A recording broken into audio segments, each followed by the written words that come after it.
Welcome to the Stef Sells NWA Podcast. Today's special guest is someone you might know or might not know.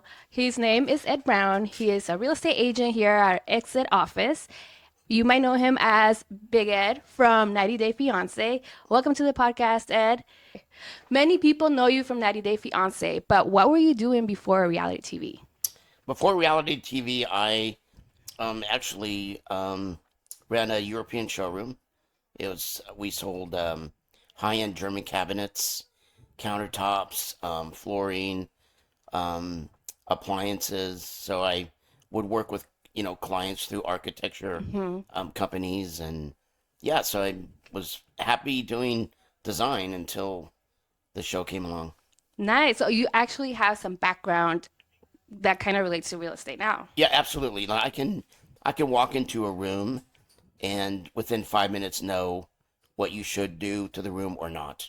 Nice. So coming from the show, how has it been getting into real estate, or how did you transition into real estate? Yeah, so I actually grew up here in Northwest Arkansas.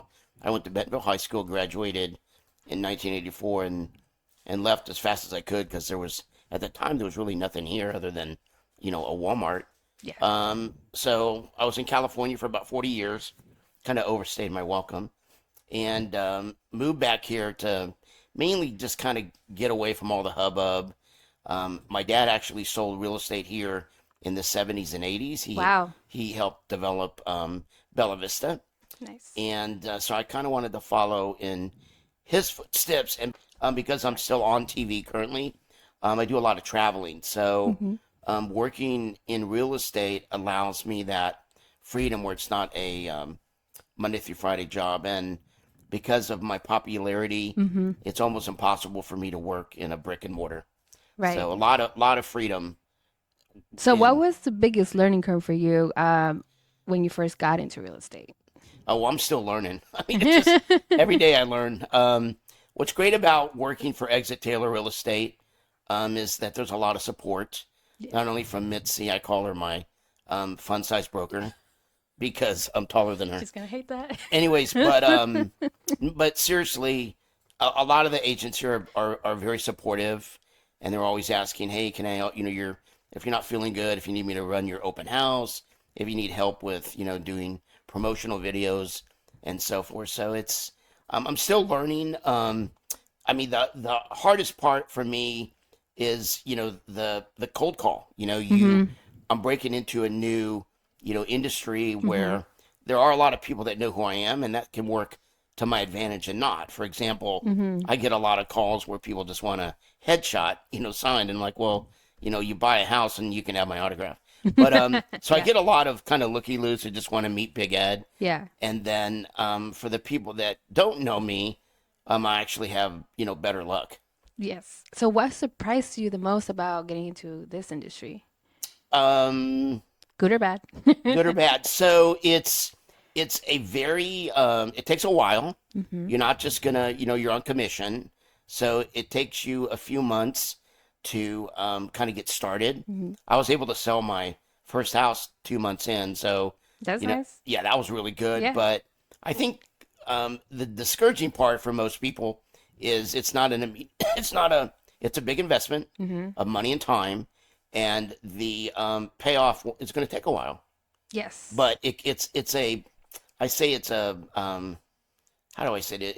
It's an old person's career, because you can be in real estate until you're in your 90s, And we've seen that. and we've seen that. Right? Yeah, wait, Mitzi's not 90. No, right? no. Oh, not I'm going to Mitzi. tell you said that. No, not Mitzi. So how would you describe your style as a real estate agent? Okay, say that again. How would you describe your style as a real estate agent? Well, I dress really nice, except for today I'm in leggings and my New Balance. Just came from the gym. Yeah, just came from the gym. So my style, look, I'm very down to earth. I have an extensive background, not only in design, but actually have a master's degree in architecture. And I think the biggest selling point, it's two things. One, people don't like to be sold to, okay, Right. because people don't trust salespeople. Right. As a young child, we were taught to not trust strangers. And if you're in somebody's house and you're basically asking for money, you're asking them if you can represent them, but you are really asking for money. So I rather have someone buy from me than try to sell to them. I think that's an important lesson. And then number two, it's really not about you. So no matter how much education I have, whether it's in design or architecture, people don't want to hear that. They want you to listen to what their needs are. So as an agent, my style really is this. I'm here. My number one goal is I'm here to get my client what they want. That's my job. Yes. So what do you enjoy the most about helping people buy or sell? Oh, well, let's start with the paycheck. I'm just kidding. No, I'm kidding. Um, Side note, if you try to get into real estate to make money, it's going to take longer. If you get into real estate to have fun and you enjoy people, the money will come. Just don't focus on the money. That's kind of my best advice. What I enjoy most about real estate, I think, is the camaraderie. I like networking. So you get to go to a lot of fun events. You get to go to a lot of open houses where they feed you constantly. You get to go to a lot of happy hour events where you get to schmooze and drink wine and so forth. So I like meeting people and kind of just knowing that I'm gonna provide the best experience I know how for my client. That's what I enjoy the most. Yeah, that's awesome. I think that's a lot of, at least real estate agents that, last in this industry. They're the Yeah, ones that actually care about what the client wants yeah, instead of just, like you said, just a right. paycheck. Yeah, if you come into that, I'm all in it for me, and that's why I really like working here at Exit Taylor Real Estate Yes. because everybody is so helpful, and it's not competitive. Like we're not competing against each other. We're really you know um, hmm we're all part of an integral team working for the same goal, which is really to make our clients happy and to find them a home. Yes, it is. So how do you balance your public persona with your real estate career now? Well, you can't. So I can say this though: when I'm lonely and nobody's recognizing me, I just go to a local Walmart, and everybody knows me there. So it's kind of funny. No, look, I hate being called a celebrity, although that's what I am. I'm the most recognized reality star in TLC history, which is kind of fun. But you have to take the good with the bad. You give up a lot of your privacy, hmm and my fans, they just want a picture. You're making their day, and it's an opportunity for me to kind of put a smile on their face, Yeah. and they'll turn around and post it on their Instagram or Facebook, and they're hyping themselves, but they're kind of using me to do it. So I like that. And let's face it, my current investor client, I'm on my ninth transaction with him because his That's awesome. wife is a teacher at Rogers. She teaches third grade, and she's one of my biggest fans in Northwest Arkansas. They'll send me pictures of her, and you can order pajamas with your face on it, like your husband's, or so she'll send me her pajamas, and it has my face all over it, or Oh my God. so it's That's so funny. she's a diehard fan. Yeah. Where they'll send me they're like the scent, placards for the inside of your car that you hang hmm from your mirror. They'll get me ones with my face on it. So I love the recognition, of course, hmm but I'm really hoping that my being a public figure, it's going to get my foot in the door, hmm but I still got to do the same amount of work. I really have to prove to them that, look, I'm not, although I'm working on a TV show in real estate, I'm not trying to get a show by selling you a house. I'm really here to, like I said earlier, to get my client what they want. In your opinion, what's been the biggest challenge that you feel like buyers and sellers are facing right now? So right now, it's the things that we can't control. hmm Like we can't control as an agent or as a client. We can't control, inflation. hmm We can't control the price of eggs, hmm the price of bacon. So there's a lot of external forces that kind of work against us.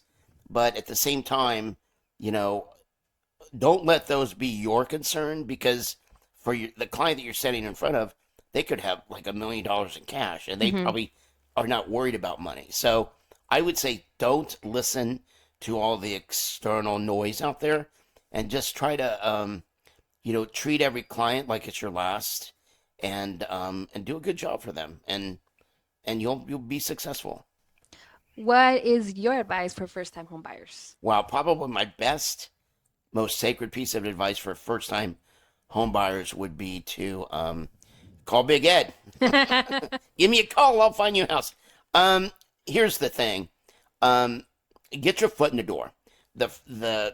Your first-time home buyers, just get whatever you can afford. Get into the market, because my investor tells me this all the time.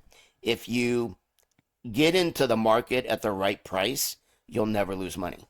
So don't bite off more than you can chew, and don't act like this will be your final at all. Treat your first home buyer, your first home for her first home buyer, that's your first home. Know that there's going to be 3 and 4 and maybe 5 in the future. So be less picky, and be competitive. Yes, that's good advice. Are there any misconceptions about real estate you've noticed since you've got into real estate? Yeah. So it's not easy. There's a lot of people that have been very successful in real estate, but they've been at it for years. So that may or may not be you. I mean, you could come out of the gate and have a lot of connections through networking and do very, very well. But people need to understand that it's a career, and it's not going to happen right away. So you cannot get discouraged. In fact, our broker, Mitzi Taylor, the fund size broker, she actually worked part-time in real estate while she worked at Walmart. So she kind of did it step by step. So don't overcommit, okay? Because you have to, pay your rent, and there's, investment dollars that you have to put towards your real estate career. If you choose the right broker, though, they'll help you. Like Mitzi helped me with a billboard. She paid for my business cards. She's not paying for them anymore. Pardon me. So eventually I have to pay my own way now, but she got me my monogram shirt, and my sign. So go pick a good broker that really has your best interest as well. And I think it will be a lot easier breaking into the market. Yeah, you want to interview a few before you decide. Yeah. Oh, definitely. Yeah. It's where you're going to be working at for probably a long time. Yeah. So. And that's actually a good point. When you're in an interview, don't let them interview you. You interview them. You ask all the questions. Like, do you have health care? And most, real estate agents don't. They don't offer that. You're a 1099. So know everything you need to know going in, so you're not, kind of left, Hanging. off in the wind. Right. Okay. So would you ever consider combining real estate with media? So doing a show about real estate? Yeah, what a great question. So we're actually in conversation with Sharp Entertainment, which is the producer for the franchise 90 Day Fiancé on TLC. And my investor and I came up with an idea, and we're calling it Big Ed Heart and Home Rehab. So him and I are currently doing flippers, where we go in, he buys the property at the right price, he puts up the money, and I put in my time, because I'm an interior designer and an architect. I come up with basically the design, the finish schedule, what tile goes best with what flooring, and so on and so forth. And we have a lot of fun. He's a little prankster. Like at my rehab in Fayetteville, during the storm, there was unfortunately an armadillo that he lost his life. He was limping around for a little bit, then he died. So, but we decided we would make a fun video of me fishing in the creek, or he'll put snakes in my shoes, or he's always messing with me. So we're having a lot of fun, even though it's a lot of work. And him and I just came up with this idea. Why don't we combine, this idea of rehabbing, not just properties, which is what it's my career, but also rehabbing your heart. So it's going to be about relationships and finding the right person. and then your relationship with your home, your remodel. So Right. so that's in the works right now. In Well, fact, that's we have awesome. so we're excited about that. So we'll see what happens if they don't bite. We have two other networks that are interested. So yeah, Well, that's great. Is this the first time you're talking about it? this is the first time I'm Yeah. this is the first time I'm not supposed to be talking about it. Okay, okay. But I don't care because look, they've been good to me I've Mm-hmm. been on TLC for 9 seasons, Mm-hmm. and I'm kind of ready to combine my career, which is real estate, which I love, with relationships. So I think it's gonna be a lot of fun. Yeah, it sounds like it's gonna be Yeah, fun. we want to bring in like other contestants like Jasmine, and Oh, Stacy Jasmine. Darcy, yeah, Yeah. and they'll come in during the demolition Mm-hmm. with their long nails, and they'll come in all pretty, and we're like, oh, by the way, I you're don't you're gonna know. be shoveling batting out of a That wall, would be interesting to see. and bats as well as roaches, and yeah, so it'll be a lot of fun. Yes, yes, sounds great. If you could sell a home to any celebrity, who would it be?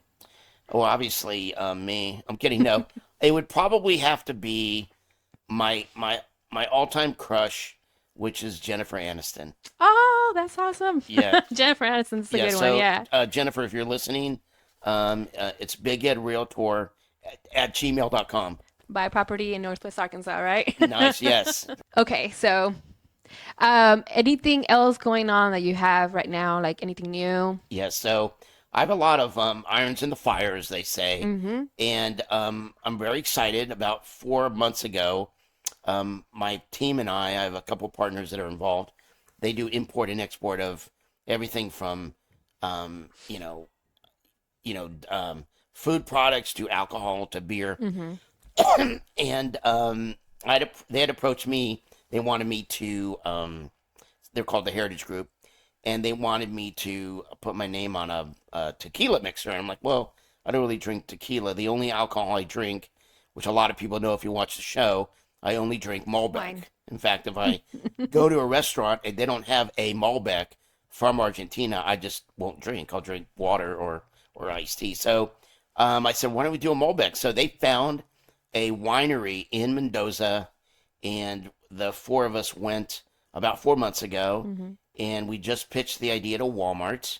So they are guaranteeing us all the stores in Walmart, and they're excited because I'm a local boy, I'm homegrown, and I'm really ready to go out there and do some signings. I'll sign bottles at local Walmarts Mm-hmm. here in Arkansas. So it's called Big Ed Malbec. We're starting with that one, Mm-hmm. and then we're hoping to come up with a Chardonnay, a Pinot Grigio perhaps.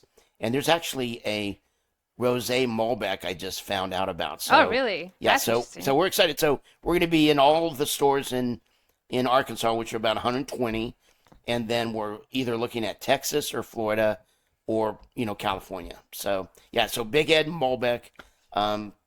Any house that I sell, by the way, at closing you get a bottle of Big Ed Malbec too. Nice. Yeah, so I got a chance to try your wine because I won Yes, it for out at a broker open house yeah, and last here week. So it was and really good. I want to thank you for coming. I want to thank your not the better half, Daniel. I'm kidding. No, you guys. One cool thing about our office is we do broker opens. Mm-hmm. It's open to any broker in Northwest Arkansas, and it's a great way to kind of meet and network people. And then we will later on open it up to the public. So I get a lot of support from you, Steph, and from Daniel especially. And you guys came to my last opening where we did a drawing for a bottle of Big Ed Malbec. So Mm-hmm. you actually got the first bottle of Malbec in Northwest Arkansas for the I public, did. and it wasn't a sale; No. it was a giveaway. Yeah. I Yeah. got I And got I was what'd the you lucky think? winner. It was really good. Yeah. Okay, That's the okay, kind of wine I like. It's not like too dry or too sweet. It's kind of in the middle. So, nice. yeah. And a lot of people don't know the Malbec grape has been around for hundreds of years. It started in France, but it didn't go very well. It didn't grow very well. So somehow it made its way to Yeah. Argentina, where you learn this by going to the wineries that the soil there has to be just right. It can't be too healthy. Mm-hmm. They call it stressing the grape. So if the soil is too healthy, again, Mm-hmm. the vines grow too fast, and then the grapes ripen too soon, and then it It goes doesn't down work. down Right. the tube. So Argentina is a great place, and the climate, the soil doesn't get a lot of rain, but there's a lot of water in the soil. Mm-hmm. So it's a perfect combination of where to grow a very good grape Malbec. Yes, that sounds great. Anything else that you have going on? Single. Pardon me. You're good. I'm looking for love in all the wrong places. It's not at the bottom of a bottle of Malbec. I'm kidding. No, I live in Northwest Arkansas. I live in Shadow Valley with my two dogs, Leon and Leah. And for the first time in my life, honestly, I'm really enjoying being single and just really figuring out, how I can, how I can give back in a way. I'm involved in a couple foundations. I just got to judge a chili contest for the Springdale Fire Department. Captain Pinkley, I was making fun of his name. Anyways, but sweet guy, and I got to judge a chili contest, and they're raising money for adolescent burn camps, which I think is really huge. Yeah. And then another foundation I'm involved with, it's called Remembering Nicholas, and this is a local foundation founded by my very good friend Rachel. Oh, she's gonna kill me, Rochelle, and Toby. I call him Tobster, and they unfortunately lost 3.5 years ago their 6-month old son Oh man. to an inadequate babysitter, and he was swaddled incorrectly, was colicky, and ended up suffocating. So they went through, hell. They went through an open adoption. They canceled at the last minute. They tried in vitro. Nothing has worked. So she has really turned her life around and started this foundation where we raise money. So I'll do MC golf events. Mm-hmm. Well, they'll put me in a Doug King booth, for fun. We raise enough money to support about 35 families in the state of Arkansas that have experienced infant death under the age of 2. And what I also realized is that Arkansas is ranked third in the nation for infant mortality. So we raise money for not just funeral costs and medical and counseling Mm-hmm. for these families, but we also provide free CPR training for any caregiver that takes care of children. I'm enjoying being alive. I'm kidding. I'm enjoying being back in my hometown Mm-hmm. and meeting a lot of cool friends and doing my charity work, getting my wine company going, doing real estate, and then staying on TV because it's so much fun. So, how have you liked living here? Well, I don't like the weather. No offense. I've been in San That's okay. Diego. I've been in San Diego for, like I said, about 40 years, and there the climate is it's so consistent and lovely. Yeah. You kind of get bored. I'm kind of getting over some bronchitis because with the cold weather comes, and a lot of my friends have young kids, so Mm-hmm. when you're around them, you pick up whatever they have or Yeah. whatever they Mm-hmm. gave their parents. So, but I really enjoyed the change of the season. We got snow a couple weeks ago, which was awesome. We're getting ready for a very nice spring, and of course, I have my pontoon boat down on Beaver Lake. We get to go out on the boat for the summer, which is always a lot of fun. And then, of course, in the fall, you have the changing of the color, which is really beautiful in Northwest Arkansas. So it's kind of a pocket of really great people. If you run out of sugar, you can ask your neighbor. Um, my neighbor brings me over like donuts and cookies and so forth. So you don't experience that Mm-hmm. in California because people they just don't like each other. I don't know what it is, but the people here are great. They every other word is God bless you and thank you, and people are just they're real people here. I'm loving living back here in Northwest Arkansas. Well, that's nice, and we're glad you're here. So, thank you for being on the podcast. Is there anything else that you want to No, add I at the mean end for real just estate or anything? no, just how do I get paid for my podcast? I'm just kidding now. No, thank you for letting me be on your podcast, and if you need a great agent, look for Big Ed at Exit Taylor Real Estate. All right, thank you for coming, and that's the episode today. We'll see you guys next time. Bye bye.